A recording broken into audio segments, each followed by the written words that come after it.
নমস্কার বন্ধুরা, আমি শুভাশিস সংবাদ সোচ্চার এই মুহূর্তে আপনাদের স্বাগত।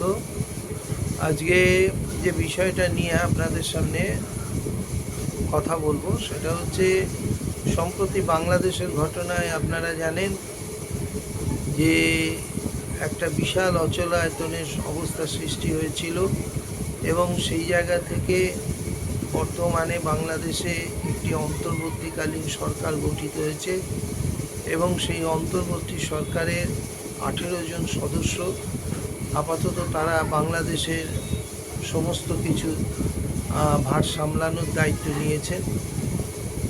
এখন প্রশ্ন হলো, এই অন্তর্বর্তীকালীন সরকার যে গঠিত হয়েছে এবং তার যিনি প্রধান উপদেষ্টা হয়েছেন নোবেল জয়ী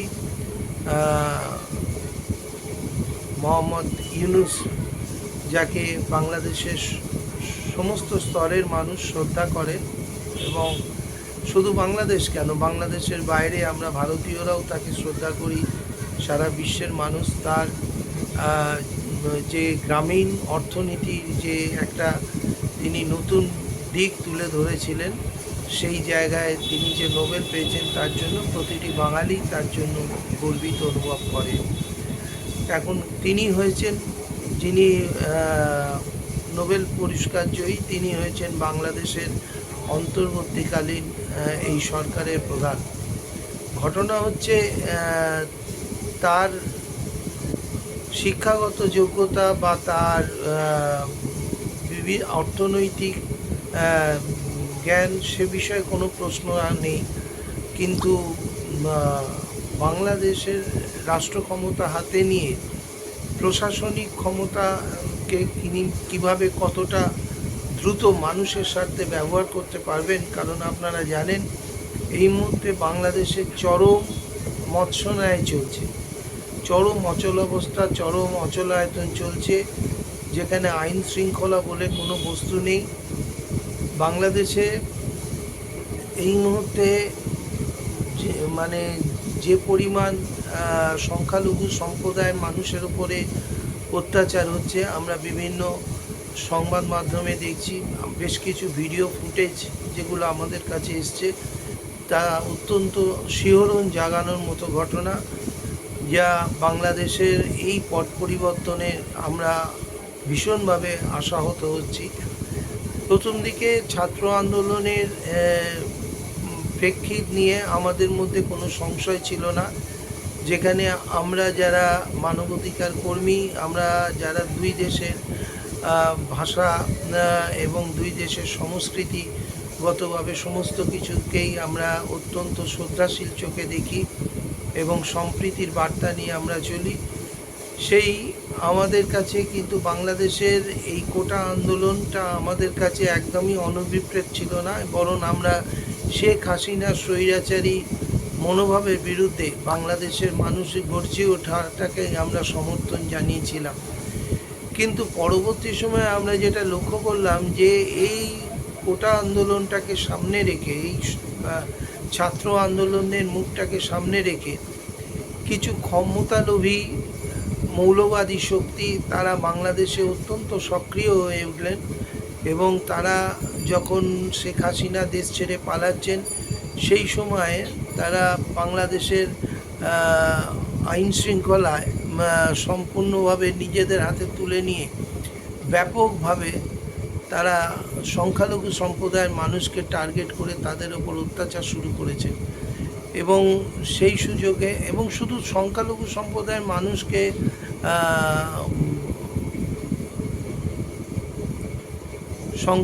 সম্প্রদায়ের মানুষকে তারা অত্যাচার করা নয়, তার সাথে সাথে তারা যে জিনিসটা করেছেন সেটা হচ্ছে বাংলাদেশের এই যে দ্বিতীয় স্বাধীনতা লাভের যে কথাটা বলা হচ্ছে, সেই বর্ণোজ্জ্বল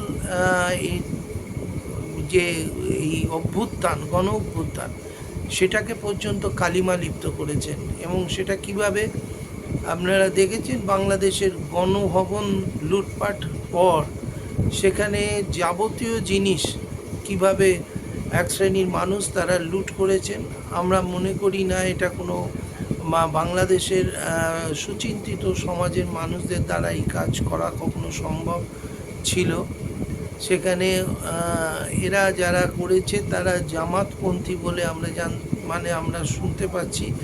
জামাত হলো বাংলাদেশের একটি মৌলবাদী সংগঠন, জামাত ইসলাম, যারা কোনোভাবেই কোনো দিনই বাংলাদেশের নয়, তারা পাকিস্তানের অনুচর হয়ে, পাকিস্তানের চর হয়ে বরাবর বাংলাদেশে থেকেছেন এবং এদের একটা বড় অংশ বিভিন্ন সময় ভারতবর্ষেও প্রবেশ করেছে।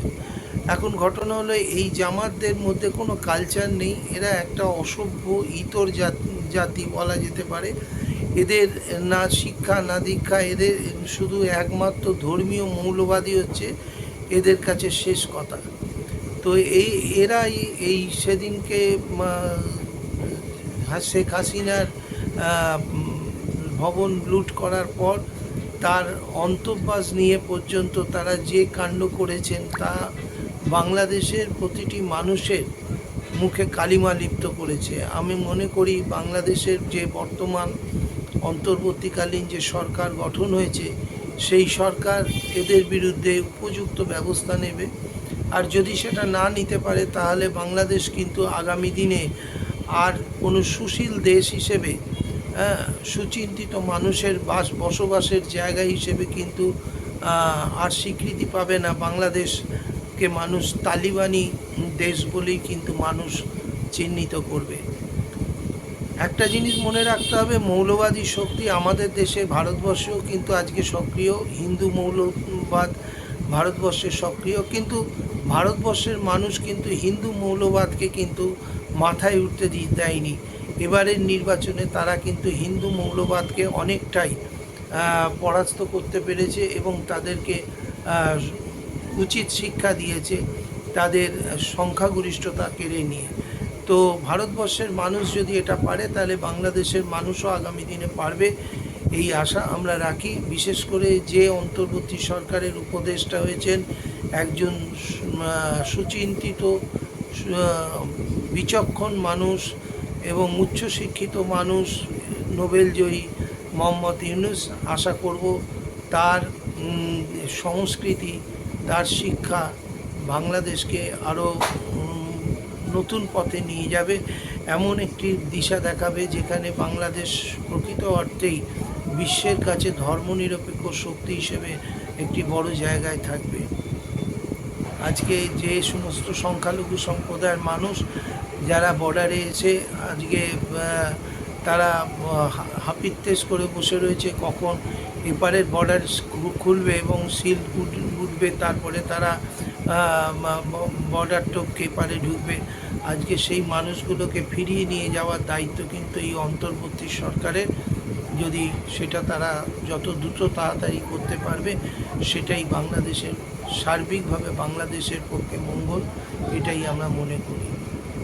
নমস্কার।